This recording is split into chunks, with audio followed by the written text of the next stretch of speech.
കൂട്ടിക്കൽ പഞ്ചായത്തിന്റെ വിവിധ പ്രദേശങ്ങളിൽ തെരുവുനായ ശല്യം അതിരൂക്ഷമാകുകയാണ്. രാത്രിയെന്നോ പകലെന്നോ വ്യത്യാസമില്ലാതെ കൂട്ടമായാണ് തെരുവുനായകൾ ഇവിടെ അലഞ്ഞുതിരിഞ്ഞ് നടക്കുന്നത്. കൂട്ടിക്കൽ ടൗൺ CMS സ്കൂൾ പടി, സെന്റ് ജോർജ് സ്കൂൾ ഗ്രൗണ്ട്, ചപ്പാത്ത് പാലം ജംഗ്ഷൻ, കൂട്ടിക്കൽ പാലം, താളുങ്കൽ തുടങ്ങിയ മേഖലകളിലാണ് തെരുവുനായ ശല്യം ജനജീവിതത്തെ ദുസ്സഹമായി മാറ്റിയിരിക്കുന്നത്.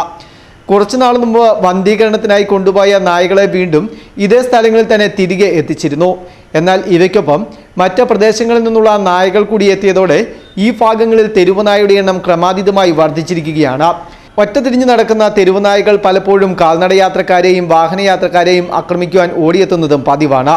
സ്കൂൾ വിദ്യാർത്ഥികൾ ഉൾപ്പെടെ നിത്യേന കടന്നുപോകുന്ന വഴിയിലാണ് നായകൾ കൂടുതലായും തമ്പടിക്കുന്നത്.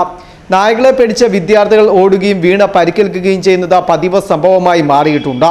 കുട്ടികൾ കളിക്കുന്ന സ്കൂൾ ഗ്രൗണ്ടിൽ പോലും നായയുടെ സാന്നിധ്യം രക്ഷിതാക്കളെയും ആശങ്കയിലാഴ്ത്തുന്നുണ്ട്. കൂട്ടിക്കൽ ടൗൺ മേഖലയിൽ ചുറ്റിത്തിരിയുന്ന തെരുവുനായകൾ സമീപത്തെ വീട്ടിലും പറമ്പുകളിലും കയറി നാശനഷ്ടവും ഭീതിയും ഉണ്ടാക്കുന്നുണ്ട്. ഇരുചക്ര വാഹനങ്ങൾക്ക് കുറുകെ തെരുവുനായകൾ ചാടുന്നതുമൂലം പലപ്പോഴും അപകടങ്ങളും ഈ മേഖലയിൽ ഉണ്ടാകാറുണ്ട്. തെരുവുനായ ശല്യം രൂക്ഷമായതിനെ തുടർന്ന് കൂട്ടിക്കൽ പഞ്ചായത്ത് ഭരണസമിതി നായകൾക്കായി ഒരു ഷെൽട്ടർ ഹോം നിർമ്മിക്കുവാൻ തീരുമാനിച്ചിരുന്നു. എന്നാൽ ഇതിന് അനുയോജ്യമായ സ്ഥലം കണ്ടെത്തുവാൻ കഴിയാത്തതിനെ തുടർന്ന് ഈ പദ്ധതി പിന്നീട് ഉപേക്ഷിക്കുകയായിരുന്നു. നായകളുടെ ശല്യം കാരണം വിദ്യാർത്ഥികൾ ഉൾപ്പെടെയുള്ള പൊതുജനങ്ങൾ വഴി നടക്കാൻ പോലും ഭയക്കുന്ന സാഹചര്യമാണ് നിലവിലുള്ളതെന്ന് പ്രദേശവാസികൾ പറയുന്നു. സമീപ സ്ഥലങ്ങളിലെ നായകളിൽ പേവിഷബാധ പിടിപെട്ട നായകളുടെ ആക്രമണമുണ്ടായത് കഴിഞ്ഞയിടെയായിരുന്നു. സുരക്ഷ മുൻനിർത്തി അടിയന്തരമായി ഈ മേഖലയിൽ തെരുവുനായകളെ പിടികൂടി മാറ്റുവാൻ അധികാരികൾ തയ്യാറാകണമെന്നാണ് നാട്ടുകാരുടെ ആവശ്യം.